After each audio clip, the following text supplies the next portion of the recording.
Bonjour, c'est Marine du blog et de la chaîne YouTube Bienvenue et Basket.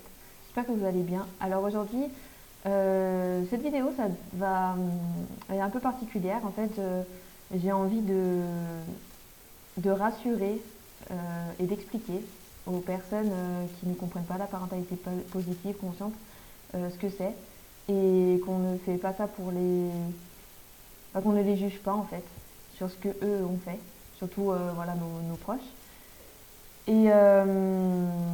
Voilà, leur expliquer s'ils ont quelqu'un dans leur entourage qui est dans la parentalité consciente, bienveillante, et qu'ils ne comprennent pas, leur expliquer voilà, ce que c'est et voilà, et les rassurer. Pourquoi ces personnes font ça. Et à l'inverse, si c'est vous qui êtes dans la parentalité consciente et bienveillante et que vous avez du mal avec votre entourage, cette vidéo peut vous aider aussi du coup je vais vous donner quelques astuces et conseils pour améliorer vos relations. Alors, tout d'abord, donc la parentalité positive, donc pour ceux qui ne comprennent pas, c'est juste en fait le fait de, c'est juste qu'en fait on s'est rendu compte. Donc quand je dis on, il y a les neurosciences c'est les neurosciences qui ont fait des études, qui ont prouvé des choses. Euh, c'est voilà des chercheurs, des scientifiques qui ont fait des recherches et qui ont prouvé certaines choses, notamment le développement du cerveau de l'enfant, qui, qui est immature en fait jusqu'à l'âge de 6-7 ans. Moi je fais bref parce que c'est une courte vidéo, donc je vais pas faire un cours. Mais voilà, il est immature jusqu'à l'âge de 6-7 ans. Du coup, il ne peut pas manipuler en fait, c'est pas possible. Alors oui, il va avoir il va tester nos il va tester comment dire notre parole. Il va voir, mais par rapport à notre réaction et pas par ce qu'on pense nous, pas par méchanceté ou par non, il va tester. Oui, il va regarder parce qu'il sait qu'il y a une réaction. Parce que j'entends souvent qu'ils sont malins, bien sûr qu'ils sont malins, bien sûr qu'ils sont intelligents et qu'ils comprennent tout. Mais en fait, c'est à nous d'avoir un cadre. Mais en fait, faut pas qu'on parte sur de la manipulation. C'est juste qu'en fait, ils découvrent tout. Et, et quand vous pensez qu'ils vous testent, non, en fait, ils découvrent ce qui va se passer. Ils voient que là, vous êtes énervé, ils ne comprennent pas pourquoi. S'il fait ça, vous vous énervez. S'il fait ça, vous êtes gentil. Enfin, voilà, ils testent, mais pas de la manière dont vous pensez. Et, euh, et en fait, voilà, le laisser pleurer, ça a des graves conséquences sur le cerveau de l'enfant. Parce que en fait, ça entraîne, ça libère du cortisol qui est l'hormone du stress et qui du coup en fait l'enfant clairement il pleure, il appelle à l'aide, c'est le seul moyen qu'il a et si on vient pas le chercher, le problème c'est que il pense qu'il peut compter sur personne en fait. Il était dans le ventre de sa maman, il sort et voilà, il pleure et pour appeler à l'aide, pour que quelqu'un vienne, parce qu'il est peut-être juste parce qu'il a besoin d'un câlin ou parce qu'il a faim ou parce qu'il a froid ou parce que peu importe. En tout cas, il appelle, c'est son seul moyen et si personne vient, il est tout seul en fait. Il pense qu'il est tout seul. Alors du coup, c'est la meilleure méthode, ça c'est clair, parce qu'il va se calmer, parce que ça épuise, des fois il va vomir même. Et ça c'est à cause du stress. Mais sauf qu'après pour le développement c'est pas top parce que du coup sur le cerveau ça fait quand même des dégâts. Donc voilà, donc en bref c'est tout ça. En fait si des personnes comme moi en fait on s'oriente là-dessus, c'est juste parce qu'on pense que c'est mieux pour notre enfant, qu'on a envie d'essayer d'autres choses, que voilà, on se rend compte que les personnes, on n'a pas confiance en nous, on est stressé, on est angoissé, on n'a pas confiance aux autres non plus, du coup. Voilà, je sais pas, on n'a pas su nous expliquer nos émotions. Et, euh, et tout ça fait que on a du mal des fois à avancer et que en fait, le taux de violence n'a jamais été aussi haut, que c'est compliqué, on a peur de vivre dans ce monde et qu'on veut juste essayer d'apporter une touche de mieux, quoi, que le monde soit meilleur. Et c'est en faisant des enfants meilleurs qu'on fera des adultes meilleurs. Donc voilà, c'est notre intention, ce n'est pas du tout le fait de vouloir, de tout savoir, on ne sait pas tout. Faut pas, voilà. Après, le problème c'est que, alors si vous comprenez la parentalité positive, tant mieux. Si vous ne comprenez pas, il y a un autre problème qui s'ajoute, c'est, enfin si vous n'êtes pas d'accord plutôt, c'est un autre problème qui s'ajoute, c'est l'ego. Parce que souvent, ça vous renvoie, ce qui est normal, ça vous renvoie à votre propre parentalité. Que vous pensez que si c'est votre enfant, vous pensez que votre enfant n'accepte pas ce que vous avez fait. Voilà, pense que vous l'avez mal élevé. Et du coup, forcément, ça fait mal. Le truc, c'est que. Alors, peut-être qu'il va vous reprocher, peut-être que voilà, il y a un travail à faire sur soi, forcément. Peut-être qu'il va vous reprocher. En tout cas, moi, je vous le dis que ce n'est pas de votre faute. Parce que, en fait, c'est les générations qui ont voulu ça. Voilà, il fallait se faire respecter. La femme était à la maison, c'était. Enfin, voilà. En fait, c'est la génération qui a voulu ça, les façons de penser. Maintenant, je pense qu'il faut évoluer, vraiment. Je pense que vraiment cette façon de penser, l'accompagnement conscient, c'est vraiment quelque chose qu'il faut amener, dans nos vies, que ce soit sur nous ou que ce soit voilà, sur nos enfants. Il faut vraiment apprendre à s'aimer et se respecter et écouter nos émotions. Mais voilà, vous avez été élevé comme ça, c'est comme ça. On fait tous avec les bagages qu'on a. Faut pas s'en vouloir. Faut pas que votre enfant vous en veuille non plus. Mais ça, après, c'est un travail à faire sur lui. Et voilà, et il fait ce qu'il veut avec son enfant, mais si vous l'aimez, si j'ai un conseil à vous donner, c'est que voilà, il faut l'accompagner. Il fera peut-être des erreurs, même si vous pensez que ce qu'il fait n'est pas bien. Accompagnez-le, ou là, parce que en général, c'est des mamans quand même.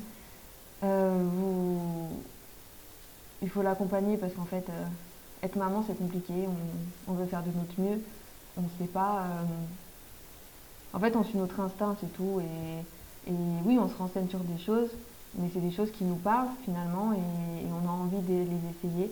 Et quand on n'est pas soutenu, c'est super dur, vraiment. Et en fait, voilà, on fera des erreurs, mais tant pis, parce que c'est en faisant des erreurs qu'on apprend, et que comme ça.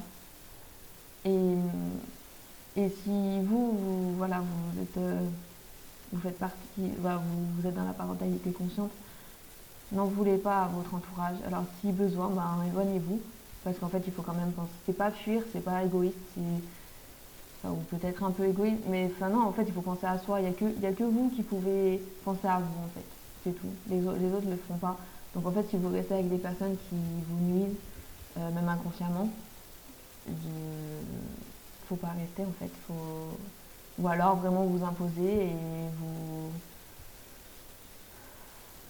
comment dire, vous, mince, je trouve pas mon mot, mais vous protéger, voilà, vous protéger voilà, mais faut pas leur en vouloir, faut les accepter comme ils sont et faire ce que vous voulez. Par contre, vous faites ce que vous voulez, comme vous le sentez, c'est plus important. Faut pas, voilà, c'est pas eux qui élèvent vos enfants, c'est vous, donc c'est comme ça. Et à l'inverse, voilà, moi j'ai envie de dire aux personnes qui ne comprennent pas de nous laisser faire comme on veut et voilà, on est dans. C'est pas le fait d'être laxiste, c'est pas le fait de faire des enfants rois, non, pas du tout. Il y a peut-être des personnes qui comprennent pas et qui font ça. Mais en fait, peu importe en fait ce qu'on fait, on est des mamans et chacun fait comme il a envie, comme il le ressent. Moi, je suis pour ce cheminement parce que je veux faire de ce monde un monde meilleur et je pense que le fait de punir, de frapper, de crier, c'est pas ça qui fait un monde meilleur, l'inverse. On n'apprend pas à un enfant à obéir en criant. Moi, je ne pense pas du tout. Je pense que ça fausse, au contraire. Donc voilà, donc pour résumer, si vous ne comprenez pas, vous n'êtes pas là-dedans dans la parentalité consciente, je vous invite à vous renseigner dessus. Si vous ne comprenez pas, tant mieux. Si vous ne comprenez toujours pas, mettez votre ego de côté, pensez que votre enfant, votre belle-fille, peu importe, votre frère, votre soeur, ne fait pas ça contre vous. Ça ne veut pas dire que vous êtes un mauvais parent. D'ailleurs, si vous vous posez cette question, c'est que vous n'êtes pas en accord avec votre parentalité. Parce que si vous êtes en accord, les autres, ils peuvent faire ce que vous voulez, ça vous remet pas en question, donc vous vous en fichez, logiquement.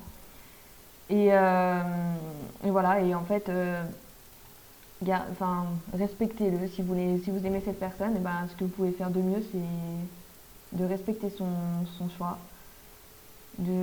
Quand elle doute, en plus quand on est tout seul à penser ça, c'est compliqué parce qu'on ne sait pas à qui se confier. S'il doute, de lui rappeler son but dans la vie, pourquoi elle fait ça, pourquoi elle s'est lancée là-dedans. Et elle va trouver des réponses toute seule en fait. Voilà. Et ne pas penser que si vous êtes la maman, ne pas penser que vous avez mal fait. Vous avez peut-être fait des erreurs, mais voilà, c'est vos enfants, on vous en veut pas. En tout cas, moi, j'en veux pas à ma maman. Et je sais que voilà, elle a fait comme elle a pu avec les bagages qu'elle avait. Et voilà, c'est tout. Je n'en veux absolument pas, même s'il y a des choses que je suis pas d'accord avec ce qu'elle fait, parce que c'est logique en fait.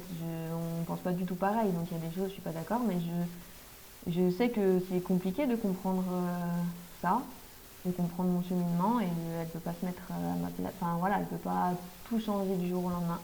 Donc il faut vraiment faire la différence entre le fait que bah oui, votre enfant va peut-être vous reprendre, vous dire qu'il ne veut pas que vous fassiez ça avec votre petit enfant, avec votre petit-fils ou petite-fille, que voilà, il va peut-être pas vous la laisser à garder, mais c'est pas contre vous. C'est juste que bah voilà, vous n'avez pas les mêmes idées, donc moi personnellement, pour moi, c'est moi qui dois élever mon enfant et je peux pas en fait laisser. Si je suis pas d'accord, en fait, je me vois pas tout le temps dire non, fais pas ci, fais pas ça, non, parce que du moment où il est chez la personne, c'est à elle de la garder, donc forcément. Euh, pour moi, ça, c'est pas cohérent et on peut pas redire à tout le monde, tout sans arrêt, voilà, ne fais pas ci, ne fais pas ça, c'est pas possible. Donc, voilà. Et à l'inverse, si, de toute façon, après, voilà, ça rejoint. Du coup, j'ai un peu répondu en disant ça. C'est que si vous êtes dans la parentalité consciente, n'en voulez pas votre entourage.